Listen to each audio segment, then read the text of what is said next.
شرک فی المحبت کیا ہے؟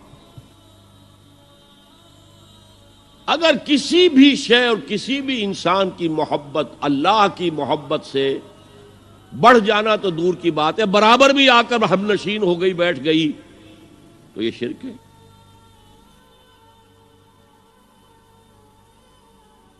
والذین آمنوا اشد حبا للہ، جب تک اشد محبت آپ میں اللہ کی نہیں ہوگی، اگر کوئی اور شے محبوب ہے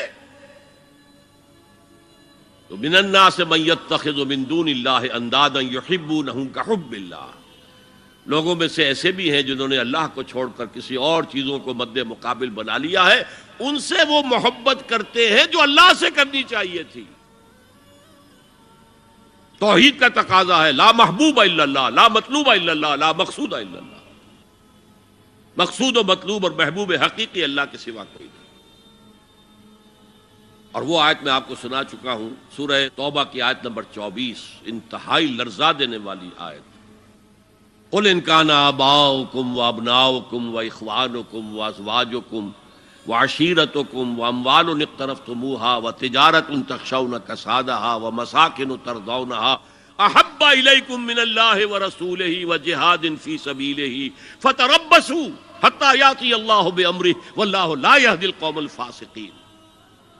اے نبی، ان کے کان کھول دیجئے، اچھی طرح سنا دیجئے کہ اے لوگو، اے ایمان کے دعوے دارو، اگر تمہیں اپنے باپ، اپنے بیٹے، اپنے بھائی، اپنی بیویاں یا بیویوں کے لیے شوہر، اور اپنے رشتہ دار، اور اپنے وہ مال جو بڑی محنت سے کما کر کھتے بھرے ہوئے ہیں، اور اپنی وہ تجارت جس کی کساد بازاری کا تمہیں اندیشہ رہتا ہے مندہ نہ ہو جائے، اور اپنے وہ محل، اپنی حویلیاں جو تم نے تعمیر کی ہیں اور بہت تمہیں محبوب ہیں، انہیں خوب فرنش کیا ہے، اگر یہ 8 چیزیں محبوب تر ہیں اللہ سے اور اللہ کے رسول سے اور اللہ کی راہ میں جہاد سے، تو جاؤ دفع ہو جاؤ، وہاں بیٹھ کر انتظار کرو یہاں تک کہ اللہ اپنا فیصلہ سنا دے، اور اللہ ایسے فاسقوں کو کبھی ہدایت نہیں دے گا۔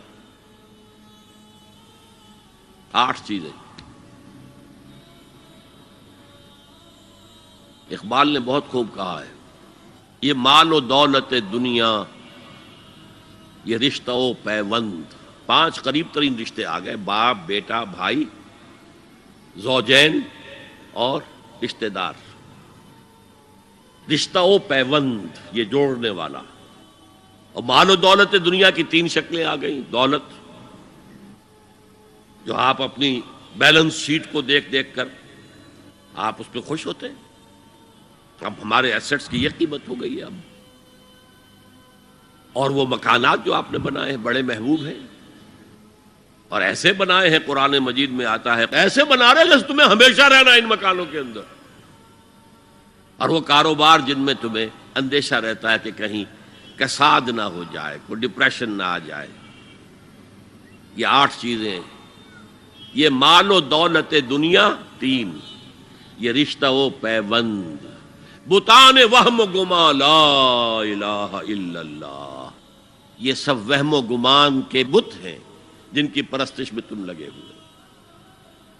ان سب کی پرستش چھوڑو تو لا الہ الا اللہ کا حق ادا ہوگا۔ اب اس اصول کو بھی اپلائی کرنا شروع کیجئے۔ آئیے انڈیویجول لیول پر، دولت کی محبت۔ اگر آپ کو دولت کی محبت آمادہ کرتی ہے کہ اللہ کے حدود کو پامال کریں، حرام ذرائع استعمال کریں، دولت آنی چاہیے، حلال سے ہو، حرام سے ہو، جائز ہو، ناجائز سے ہو، بائی ہوک اور بائی کروک دولت آنی چاہیے، تو آپ کی محبوب حقیقی کون ہوئی؟ دولت۔ یہ دولت آپ کی معبود ہے۔ کون بڑے سے بڑا موحد اس شرک کا احساس رکھتا ہے؟ اور حضور نے اس قدر کلیئر فرمایا ہے، تعس عبد الدینار و عبد الدرہم، ہلاک ہو گیا یا ہلاک ہو جائے، یہ کلام خبریہ ہے یا یہ بد دعا ہے؟ تعس عبد الدینار و عبد الدرہم، درہم و دینار کا بندہ ہلاک ہو جائے۔ نام عبد الرحمن ہے، حقیقت میں عبد الدینار ہے، عبد الدرہم ہے۔ درہم و دینار آنے چاہیے، جائز سے یا ناجائز سے، حلال سے یا حرام سے، صحیح سے یا غلط سے، بائی حق اور بائی کروک۔